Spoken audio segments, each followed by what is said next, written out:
Hello and welcome to my YouTube channel learn logic. आज जो हमारा क्लास है वो है regarding bio geochemical cycles.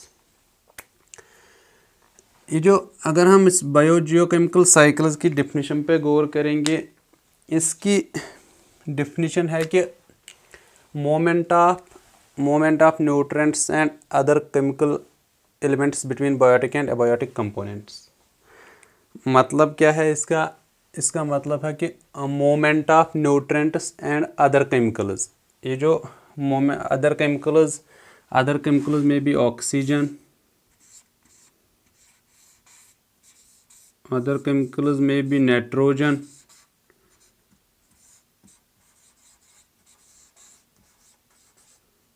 Etcetera, carbon dioxide, water etcetera. ये जो मोमेंट होता है, एक साइकिल बनता है किसका? न्यूट्रिएंट्स एंड केमिकल्स का। केमिकल्स ऑक्सीजन, नाइट्रोजन, ऑक्सीजन, उनका जो मोमेंट होता है between biotic and abiotic components. Biotic components हमने पहले ही पढ़े हैं, लिविंग कंपोनेंट्स और एबायोटिक होते हैं नॉन लिविंग कंपोनेंट्स। इनके दरमियान जब मोमेंट होगा न्यूट्रिएंट्स एंड केमिकल एलिमेंट्स का, chemical elements means oxygen, nitrogen, carbon dioxide, water etcetera, उस चीज़ को हम बोलते हैं बायो जियोकेमिकल साइकिल। अगर हम यहाँ एग्जांपल लेंगे, फॉर एग्जांपल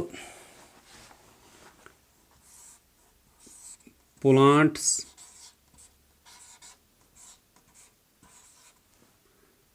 कंज्यूमर्स,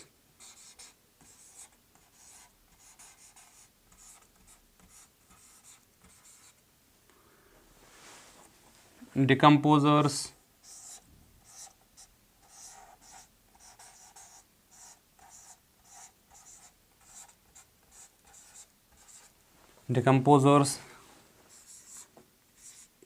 सॉइल। हमने डिफिनीशन में पढ़ा है कि moment of nutrients and other chemical elements between biotic and abiotic components. ये जो प्लांट्स है, plants are eaten by consumers by decomposers. ये जो फिर डिकम्पोज होने के बाद चेंज इनटू सॉइल पे फिर प्लांट्स ग्रो होते हैं। उन प्लांट्स को फिर कंज्यूमर्स, फिर डिकम्पोजर्स, फिर अगेन सॉइल में आता है। ये जो साइकिल होता है इसको बायो जियोकेमिकल साइकिल होता है, क्योंकि इसमें न्यूट्रिएंट्स अगर इसमें प्लांट्स में होंगे, देन कंज्यूमर्स में ट्रांसफ़र होंगे, देन डिकम्पोजर्स में, देन सॉइल में, देन अगेन प्लांट्स ग्रो होंगे प्लांट्स में। This is called bio geochemical cycle. जो बायो जियोकेमिकल साइकिल है इसमें बहुत सारे साइकिल्स है। फॉर एग्जांपल वाटर साइकिल है, कार्बन साइकिल है, नाइट्रोजन साइकिल है, फास्फोरस साइकिल है। अगर हम पहले देखेंगे वाटर साइकिल,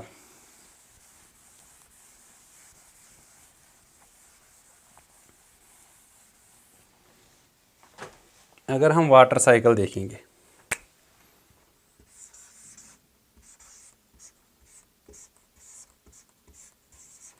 वाटर साइकिल, ये जो वाटर साइकिल होता है इसको हाइड्रोलॉजिकल साइकिल भी बोलते हैं। क्या बोलते हैं? Hydrological cycle. Water cycle actually होता क्या है? अगर फॉर एग्जांपल ये लैंड है पूरी, अगर ये लैंड है, लैंड मीन्स अगर ये अर्थ है, अगर ये इतनी अर्थ है, अर्थ पे ओशंस भी होते हैं, अर्थ पे रिवर्स भी होते हैं, स्ट्रीम्स भी, पॉन्ड्स भी, लेक्स भी, बाकी जो लैंड होती है, डेजर्ट्स भी, सेटलमेंट्स भी, ये सब होता है। इसमें वाटर होता है, seas, oceans, lakes, ponds, rivers, streams, इनमें वाटर होता है। ये जो वाटर होती है इन चीज़ों में ये लिक्विड फॉर्म में होती है। किस फॉर्म में होती है? लिक्विड फॉर्म में, लिक्विड फॉर्म में।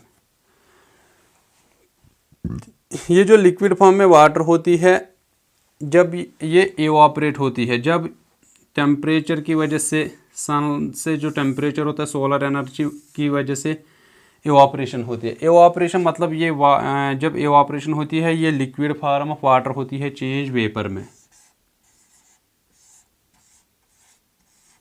वेपर। जब ये वेपर इसको बोलते हैं इवापोरेशन, मतलब लिक्विड फॉर्म ऑफ चेंज जब वेपर में चेंज होती है गैसुअस फॉर्म में, उसको बोलते हैं इवापोरेशन। इवापोरेशन होती क्या है, अगर सिंपल वर्ड्स में देखेंगे, change of liquid into gas या change of liquid state into gaseous form, उसको बोलते हैं इवापोरेशन। जब ये वेपर ऐसे ऊपर ऊपर आते हैं, वेपर एक टर्म, एक कंसेप्ट है, as you go higher there is cooler. जितना भी आप ऊपर जाओगे उतना आप ठंड पाओगे। As you go higher there is cooler. जब ये क्लाउड्स, जब ये वेपर्स ऊपर ऊपर जाते हैं, ऊपर ऊपर जाते हैं, वहाँ ठंड बढ़ती है। जब ठंड बढ़ती है ये क्लाउड्स कंडेंस होते हैं। क्या होते हैं? कंडेंस। या पूरी बात बोलेंगे कंडेंसेशन होती है। क्या होती है? कंडेंसेशन। अब ये कंडेंसेशन होती क्या है? कंडेंसेशन होती है gaseous form of gaseous, conversion of gaseous form into liquid form. Condensation होती है जब ये वेपर जो गैसुअस स्टेट में थे ये होंगे, चेंज होंगे का किस? लिक्विड फॉर्म में। मतलब ये जो वेपर था ये हुआ water droplet, small droplets of water में चेंज हुआ। ऐसे ऐसे ऐसे वेपर हुआ change, small droplets of water, ये गैसुअस स्टेट में था। फिर ये किस में हुआ change? Small droplets of water. क्यों? Due to condensation. कंडेंसेशन होती क्या है? Conversion of gaseous state into liquid state, ये होती है कंडेंसेशन। जब ये ड्रॉपलेट छोटे छोटे छोटे छोटे वाटर ड्रॉपलेट्स बनते हैं, जब ये आपस में मिलते हैं ऐसे, ये मिलेंगे, ये मिलेंगे, ये मिलेंगे, इनका साइज़ बढ़ता है। जब इनका साइज़ बढ़ता है, ये जो एयर होता है, इन जो बड़े साइज़ के वाटर ड्रॉपलेट्स होते हैं इनको ये होल्ड नहीं कर पाता है, ये इनको छोड़ देता है। जब ये छोड़ देता है उस प्रोसेस को बोलते हैं प्रेसिपिटेशन। क्या बोलते हैं? प्रेसिपिटेशन।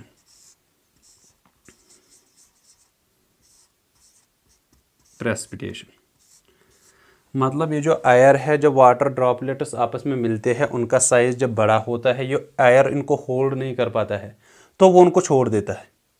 जब वो उनको छोड़ देता है उस प्रोसेस को बोलते हैं प्रेसिपिटेशन। टर्म एक यहाँ पे, अगर यहाँ टेम्परेचर 0 डिग्री से कम होगा, लेस देन 0 डिग्री अगर टेम्परेचर होगा, ये जो प्रेसिपिटेशन होगी ये आएगी स्नो फॉर्म में। मतलब अगर टेम्परेचर 0 डिग्री से कम होगा, ये प्रेसिपिटेशन जो होगी वो होगी स्नो फॉर्म में। स्नो यानी बर्फ़ की सूरत में प्रेसिपिटेशन होगी। अदरवाइज जब इससे ज़्यादा होगा तो रेन। अब ये जो रेन पड़ रही है ये ओशंस में भी पड़ेगी, सीज़ में भी पड़ेगी, पॉन्ड्स में भी पड़ेगी, लैंड पे भी पड़ेगी, डेजर्ट्स में, फॉर एवरीवेयर, लैंड एवरीवेयर पड़ेगी। ये रेन हर इन चीज़ों में से हर किसी जगह पे पड़ेगी।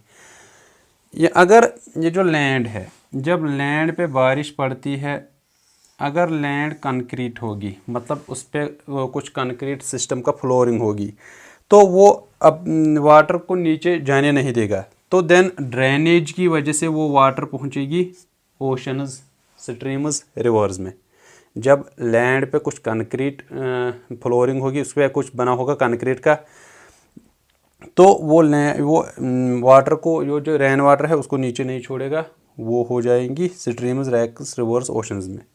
लेकिन अगर यही लैंड, इस पे कंक्रीट कुछ नहीं होगा, ऐसे ही जैसे नेचुरल सॉइल है, तो ये जब रेन पड़ेगी ये इस लैंड को ऐसे नीचे जाएगी, लैंड के नीचे, अर्थ के नीचे जाएगी, ऐसे ऐसे। ये जब अर्थ के नीचे जाएगा रेन वाटर अर्थ के लेयर्स में, इस प्रोसेस को बोलते हैं परकोलेशन।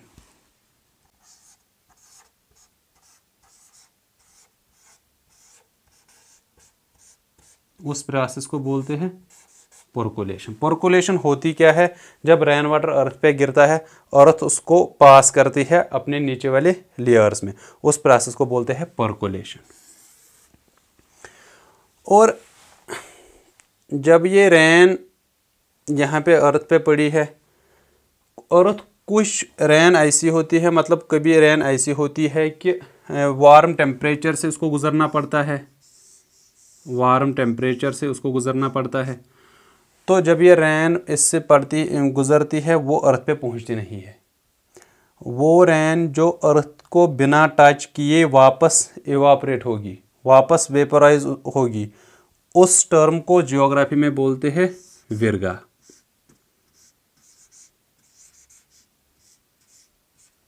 विरगा होता क्या है, मतलब जब एटमॉस्फेयर से, जब क्लाउड से रैन आएगी वो अर्थ को टच नहीं करेगी, अर्थ को टच करने से पहले वापस इवापरेट होगी, उस प्रोसेस को बोलते हैं वर्गा। जब रैन यहाँ पे पड़ेगी ओशन, फिर अगेन इवापरेशन होगी, वेपर फॉर्म में होगा चेंज, फिर अगेन वेपर थोड़ा कंडेंसेशन होगी, कंडेंसेशन से स्मॉल वाटर ड्रॉपलेट्स बनेंगे, जब आपस में मिलेंगे बड़े ड्रॉपलेट्स, उनका साइज बड़ा होगा, वाटर उसको होल्ड नहीं, आयर इसको होल्ड नहीं कर पाएगा, फिर आयर उसको होल्ड नहीं कर, फिर प्रेसिपिटेशन की सूरत में आएगा नीचे, फिर अगेन यही इवापरेशन होगी, कंडेंसेशन होगी, प्रेसिपिटेशन होगी, फिर ये वाटर जमा होगी, अगेन वेपराइजेशन इवापरेशन होगी, कंडेंसेशन होगी, प्रेसिपिटेशन होगी। This is called water cycle, यही होता रहेगा। This all is called water cycle. अब ये this is called water cycle, this whole process is called water cycle. अब एक बात है, ये जो प्लांट्स होते हैं, ट्रीज भी हम बोल सकते हैं, जब ये वाटर एब्जॉर्ब करते हैं, ये अर्थ से एब्जॉर्ब करते हैं वाटर,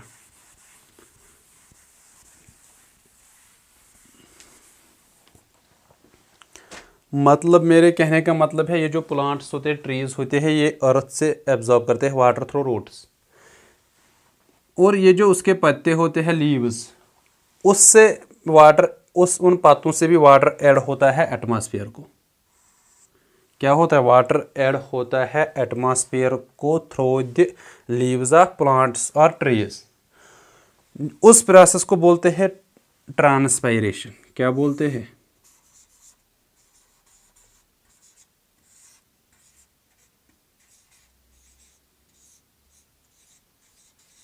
ट्रांसपायरेशन। ट्रांसपायरेशन होती क्या है, जब प्लांट्स या प्लांट्स ट्रीज, उनके लीव जो होते हैं, उनकी वजह से जब ऐड होता है एटमॉस्फेयर को water through the process of उस प्रोसेस को ट्रांसपायरेशन कहते हैं। वो लेते हैं ज़मीन से थ्रू रूट्स, फिर वो लीव्स में चला जाता है, लीव से ऐड होता है एटमॉस्फेयर में। एटमॉस्फेयर में किस वजह से होता है ऐड, उस प्रोसेस को बोलते हैं ट्रांसपायरेशन। और ये जो प्लांट्स होते हैं, प्लांट जब उनको एनिमल्स ईट करते हैं, ये जो प्लांट्स होते हैं उनको जब एनिमल्स ईट करते हैं, कौन,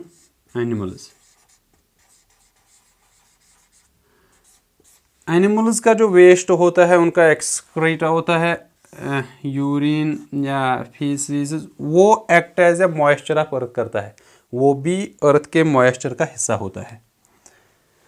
प्लांट्स को ईट करते हैं एनिमल्स, कंज्यूमर्स, फिर डिकम्पोजर्स, फिर सॉइल में जाते हैं, फिर ये ऐसा ही ये ट्रांसफ़र होता है, ये होता है nutrients as well as other chemicals transfer from biotic components to abiotic components and again abiotic to biotic.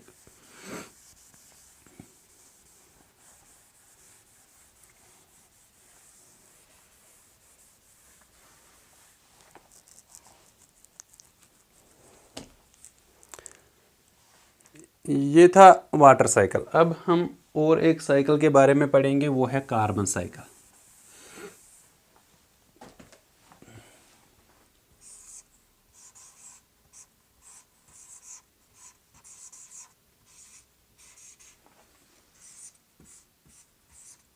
Carbon cycle, अगर हम अर्थ की ओर देखेंगे, सबसे ज़्यादा जो एलिमेंट है अर्थ में वो है ऑक्सीजन।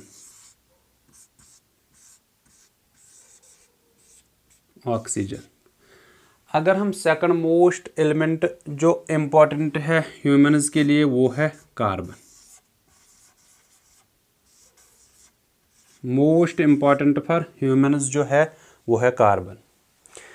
ये जो कार्बन है, ये दो, ये कार्बन पाया जाता है एटमॉस्फेयर में, कार्बन होता है एटमॉस्फेयर में, कार्बन होता है एटमॉस्फेयर में, और ये रॉक्स में भी पाया जाता है। किन में? रॉक्स। एटमॉस्फेयर में अगर हम कार्बन की कंसंट्रेशन देखेंगे वो है 0.03%। और ये जो कार्बन है इसकी अगर कार्बन ऐड होता है ऑक्सीजन से,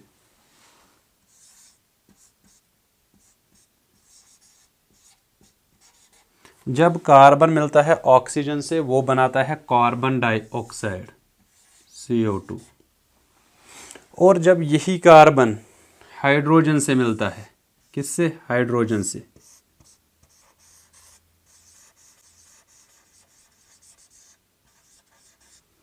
ये बनाता है मीथेन।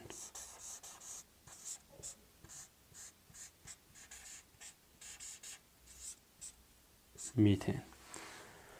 कार्बन जो होता है वो रॉक्स में भी पाया जाता है एटमॉस्फेयर में, उसकी कंसंट्रेशन ये है। कार्बन के कार्बन अगर ऑक्सीजन से मिलता है वो बनाता है कार्बन डाइऑक्साइड, अगर यही कार्बन हाइड्रोजन से मिलता है वो बनाता है मीथेन।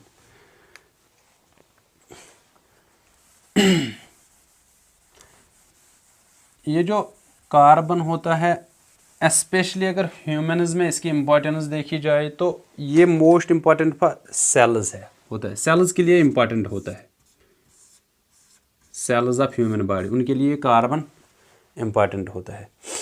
ये जो कार्बन होता है, अब ये ऐड कैसे होता है एटमॉस्फेयर में? फॉर एग्जांपल जब फोटोसिंथेसिस होती है, फोटोसिंथेसिस मतलब जब प्लांट्स फोटोसिंथेसिस करते हैं वो ये जो कार्बन होता है ये प्लांट्स स्टोर करते हैं। क्या करते हैं? Store in the form of carbohydrates.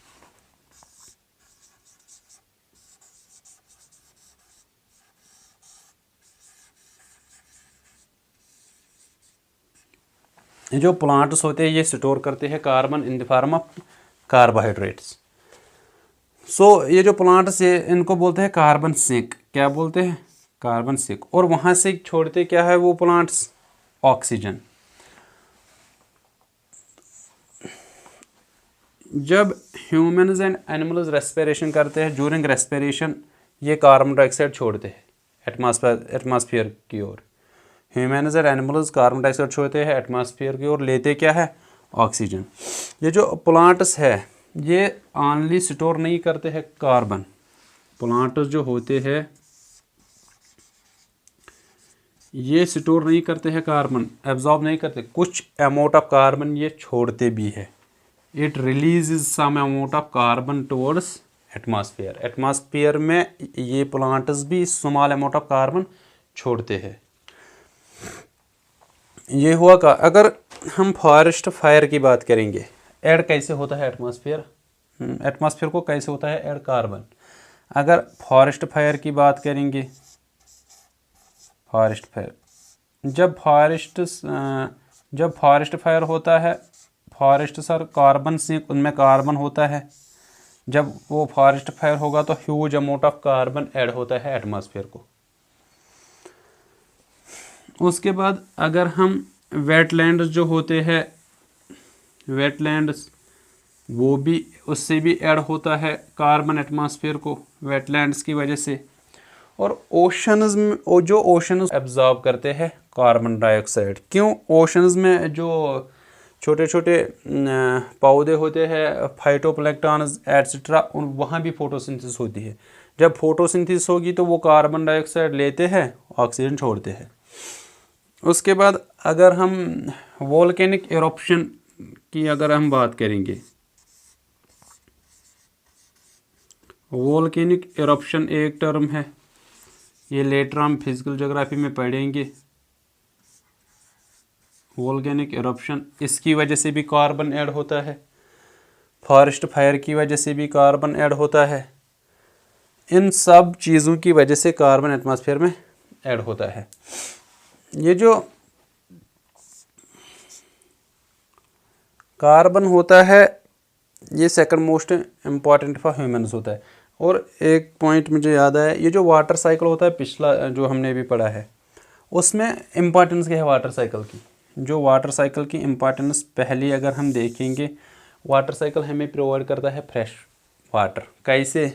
For example oceans में जब इवापोरेशन होती है, वो जो पानी ओशंस का होता है वो पीने के लिए साफ़ नहीं होता है। जब इवापोरेशन होती है फिर रेन की सूरत में हमें प्योर वाटर मिलता है, उसको हम स्टोर भी कर सकते हैं। और ये जो स्टोर हम अंडरग्राउंड कर सकते हैं वाटर, रेन वाटर को, इसको बोलते हैं एक्वीफर्स।